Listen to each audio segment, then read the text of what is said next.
She was hailed as the new Grace Kelly, but spent her teenage years sleeping in the backseat of a taxi. She graced the cover of Time magazine at just 14, only to vanish so completely that critics assumed her career had burned out before it even began. She played betrayed wives on screen so convincingly that audiences wept for her. Yet in real life, she would later confess to being the one who crossed that line. This is the paradox of Diane Lane, a woman who embodied Hollywood's dream girl, yet lived a life far removed from the glittering image the industry tried to stamp on her. From the very beginning, her story was never ordinary. Her parents split when she was just a few days old. Her father drove a cab to pay rent, raising her in motels and hotel rooms, drifting from one temporary address to another. Childhood for Diane wasn't bedtime stories and warm kitchens. It was neon lights, broken stability, and listening to her father's half-forgotten philosophy lessons in the front seat of an aging taxi. And yet, out of that chaos emerged a face that stunned even Laurence Olivier, the titan of world theater. At just 13, Diane Lane walked onto a film set and left one of the greatest actors in history speechless.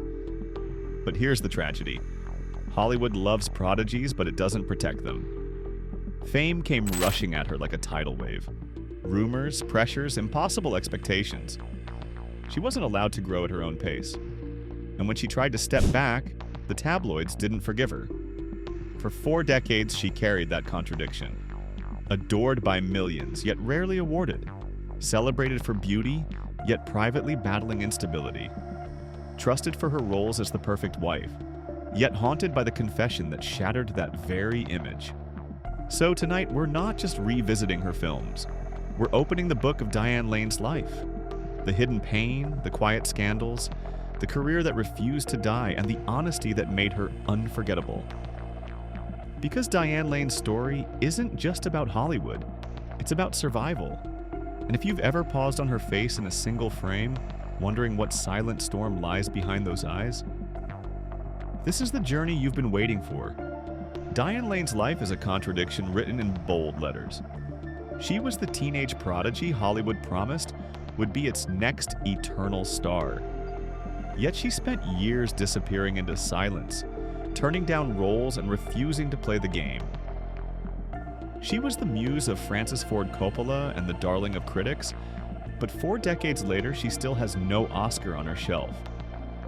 She played women who were betrayed, abandoned, or left to rebuild themselves. And audiences believed her because those wounds mirrored her own. And perhaps that is the real tragedy of Diane Lane. Every time she stepped in front of a camera, people believed they were watching fiction. But behind the camera, she was often living the same heartbreak, the same instability, the same quiet survival that her characters embodied. 2 failed marriages, 1 arrest after a domestic dispute, a shocking confession that made Hollywood gasp. And yet, through it all, she carried herself with a dignity so unshakable that the world never stopped respecting her. That is the paradox. How does a woman who stumbled so many times still emerge as a symbol of strength? How does someone who admitted her flaws openly still command the admiration of an industry obsessed with perfection? If you ever loved her as the lonely wife in Unfaithful, the broken writer in Under the Tuscan Sun, or even the quiet mother of Superman and Man of Steel, you've loved fragments of Diane Lane herself. Because Diane Lane is not just an actress, she is the living proof that you can be fragile and strong at the same time, that you can fail, confess, lose, and still hold your head high. And that's why her story matters. Not because of the awards she didn't win, not because of the rumors she never answered, but because she reminds us that survival itself, quiet, dignified survival, can be the greatest form of victory.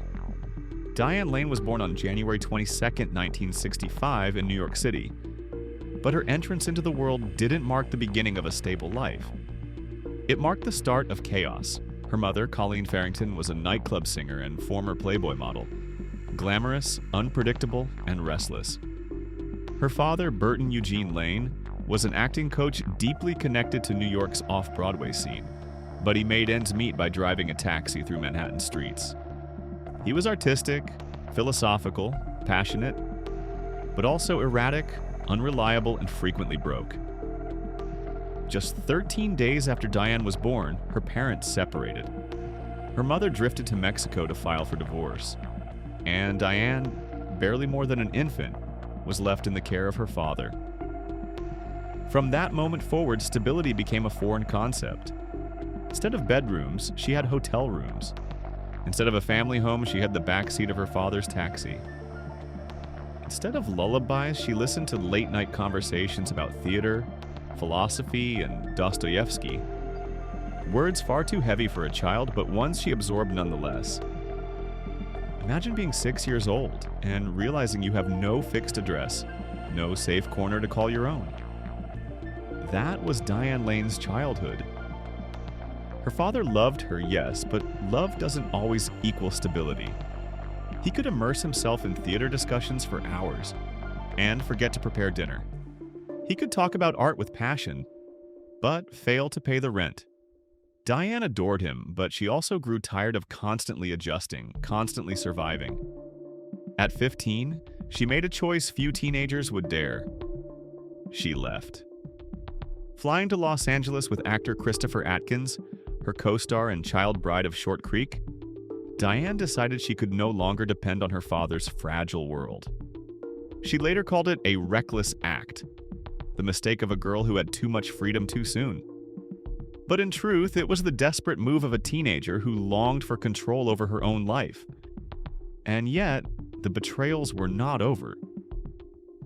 In 1981, when Diane was 16, her mother suddenly reappeared after years of absence.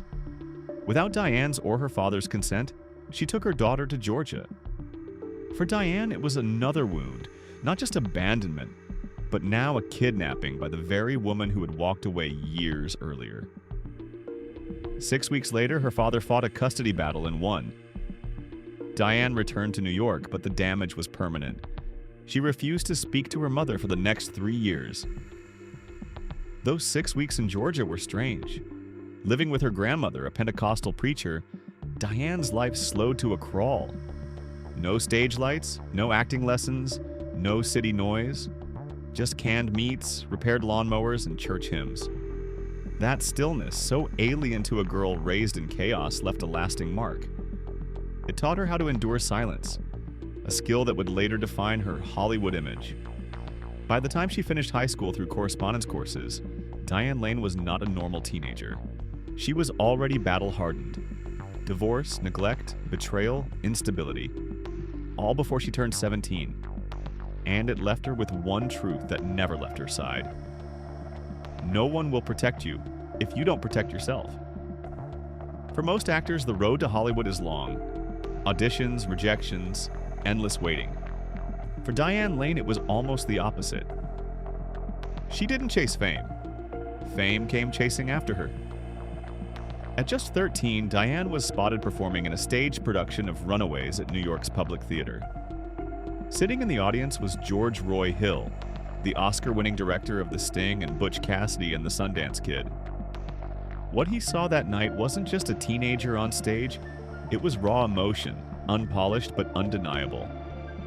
Hill didn't need an audition, he trusted his instinct. And that instinct brought Diane Lane to her very first film role, A Little Romance, 1979. It should have been intimidating. After all, her co-star was none other than Laurence Olivier. Perhaps the greatest actor of the century, a man who had shared the stage with legends and carried himself like royalty.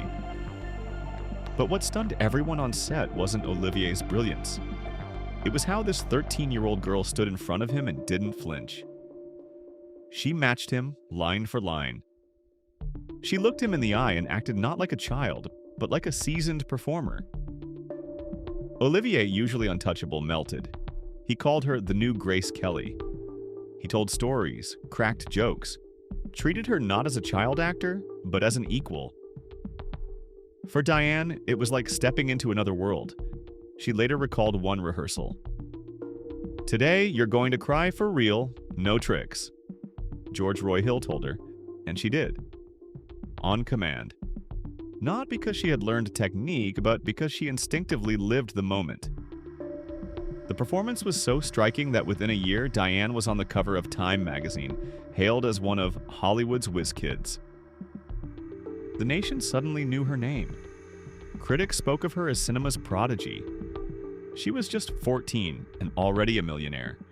But fame is rarely kind to those who get it too young. Soon, Diane became the muse of Francis Ford Coppola. He cast her in The Outsiders, Rumble Fish, and The Cotton Club back-to-back. In Coppola's lens, she became the face of restless youth, a mixture of fragility and fire. To audiences, she was irresistible. To Hollywood, she was a rising phenomenon. And yet, with that rise came a darker price. The press began to blur the line between Diane Lane and the character she played. On-screen chemistry with Matt Dillon? Rumors said they were lovers in real life. A fleeting glance at Richard Gere on set? Tabloids insisted it was a secret romance. She was still a teenager, but the world no longer allowed her to be one. Every role she played as the idealized love interest made it harder for the public to separate fiction from reality. She became less of a person and more of an image. Hollywood's dream girl. And that image, as flattering as it seemed, was dangerous. Diane later admitted that during those years, she often acted on impulse. She didn't always have the power to choose her roles. Producers, directors, and the media painted her into a box. Beautiful, desirable, but never complex. For an actress who craved authenticity, that box felt like a cage. She began stepping back, refusing roles, avoiding the press, distancing herself from the machine that wanted to consume her. It wasn't a PR strategy. It was survival. Because Diane Lane didn't climb the ladder slowly, she was thrown to the very top before she even had a chance to understand what it meant. And when you rise that fast, the fall is always waiting. By the late 1990s, Diane Lane was no longer the teenage prodigy splashed across magazine covers. Hollywood had grown, shifted, and left many young stars behind. For some, that would have been the end of the story. A forgotten name. A relic of early promise. But for Diane, it was only the beginning of her second act. She began searching for roles that weren't about being beautiful, desirable, or safe. Instead, she sought characters who were complicated, bruised, and real. Women who didn't exist as props for men's stories, but as human beings carrying their own storms. The turning point came in 2002. The film was Unfaithful. The role, Connie Sumner. On the surface, it looked like a risky gamble. Connie wasn't the pure-hearted wife Hollywood adored, nor was she the caricature of the sinful adulteress. She was something far more dangerous. A woman who cheats not out of lust, but out of loneliness. A wife who looks at her seemingly perfect life and feels only emptiness. When Diane accepted the part, she knew it would shock audiences. At the time, Hollywood liked its women neatly divided into categories: the innocent or the fallen. Connie didn't fit either. She was messy, human, flawed, which is exactly why Diane took the role. And then came the scene that defined her career. The train ride home. No dialogue, no music swells, no romance. Just Connie. Trembling hands, shallow breaths, eyes wide with guilt and exhilaration after her first affair. That scene wasn't even in the script. Director Adrian Lyne whispered, "Roll something." Diane closed her eyes and in a single take, with no preparation, delivered one of the most haunting, unforgettable moments in modern cinema. Viewers swore they had seen a sex scene on that train. They hadn't. What they saw was something far more powerful. Raw emotion, captured so truthfully that imagination did the rest. It earned Diane her first Academy Award nomination. Critics called her Hollywood's late-blooming revelation. But for Diane, it wasn't about awards. It was about breaking free from the box Hollywood had tried to lock her in for 2 decades. Now, she wasn't just the dream girl. She was a woman audiences could see themselves in. full of contradictions, capable of betrayal, regret, and redemption. And she didn't stop there. In 2003, she returned with Under the Tuscan Sun, another career-defining performance, but in a completely different light. Here she played Frances, a recently divorced writer who buys a crumbling villa in Italy, not to chase a man, but to rebuild herself. This wasn't a glossy rom-com. It was a portrait of a woman stumbling through solitude, grief, and slow rediscovery. Diane poured her own pain into the role, even confessing that while filming in the breathtaking hills of Tuscany, she secretly cried at night, missing her daughter back home.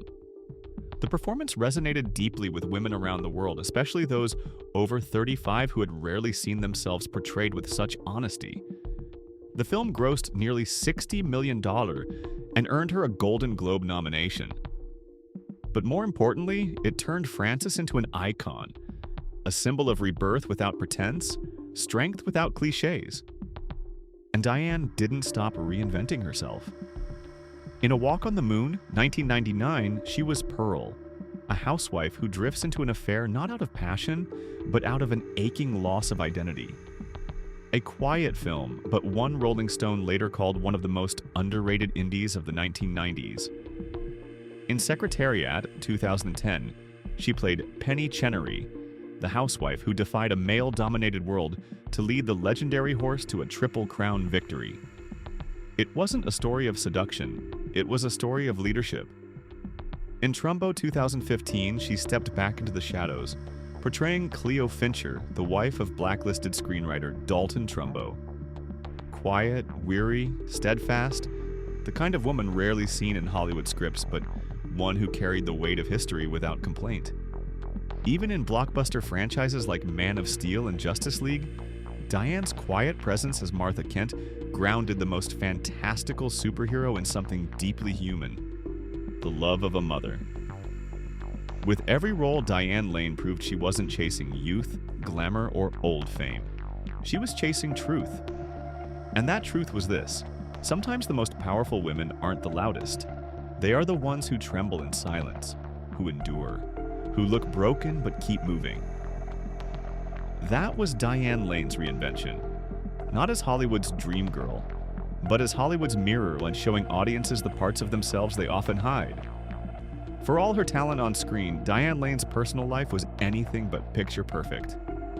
In fact, much like the characters she often played, or portrayed wives, lonely women, survivors of heartbreak, Diane lived through love stories that carried both fire and devastation. It began like a fairy tale. Paris, 1984. Diane Lane was America's rising star. Christopher Lambert had just stunned the world with Greystoke, the legend of Tarzan. Their paths crossed at a film event, and the connection was instant. Witnesses said Lambert froze the moment he saw her, as though a scene from a movie had suddenly come alive. He pushed through the crowd, walked straight to her, and introduced himself. That single encounter spiraled into late-night conversations, long-distance letters, and a love story that seemed destined for forever. They married in 1988. No media circus, no Hollywood spectacle. Just two actors choosing each other.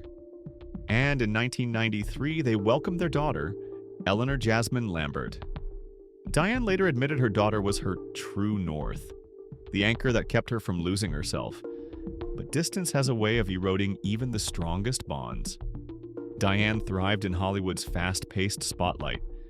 Christopher preferred a quieter life in France. Two different worlds, two different rhythms, and slowly the love that once bridged oceans began to fade. By 1994, the marriage ended. Quietly. No scandals, no bitter accusations. Just a soft letting go. Even after divorce, Diane never spoke ill of Lambert. They co-parented respectfully, appearing together at events for Eleanor. To this day, when people mention Diane Lane's marriages, Christopher Lambert's name carries a special weight. Not because it lasted the longest, but because it ended with dignity. A decade later, Diane found love again, but this time, the story would be far darker. In 2002, she met Josh Brolin at the premiere of A Beautiful Mind. Charismatic, rugged, magnetic, Brolin was known as Hollywood's bad boy. Diane, graceful and private, seemed like his opposite. Yet, opposites attract. Within 2 years, they were married on a quiet ranch in Los Angeles. But just 4 months later, everything unraveled. December 2004, police were called to their home. Diane accused Brolin of assault. He was arrested for domestic battery. She declined to press charges later, calling it a misunderstanding. But the headlines told another story. America's dream actress caught in a storm of violence. The years that followed were turbulent. In 2008, Brolin was arrested during a bar fight while filming W. That same year, TMZ cameras captured him brawling outside a Santa Monica bar with Sean Penn. His struggles with drinking and rage spilled into public view. For Diane, it was another silent war. She rarely spoke about it, never painted herself as a victim. But the tension was visible. Paparazzi photos showed her walking away, tears in her eyes while Brolin stood alone. By 2013, the marriage collapsed. Their divorce was announced with a statement that said, "There's no villain here. This marriage simply ran its course." But behind those carefully chosen words was a painful truth. Some loves aren't destroyed by betrayal or lies. They are destroyed by chaos that refuses to end. In 2005, Diane Lane gave an interview to Esquire magazine. With startling bluntness, she admitted, "I had affairs with both Timothy Hutton and Christopher Atkins." No excuses. No careful PR spin. Just the truth, laid bare. For decades, audiences had known her as the woman who played betrayed wives. Hollywood's image of the perfect, faithful woman. But here she was, admitting she had been the betrayer in her own life. It shook Hollywood. It rattled her fans.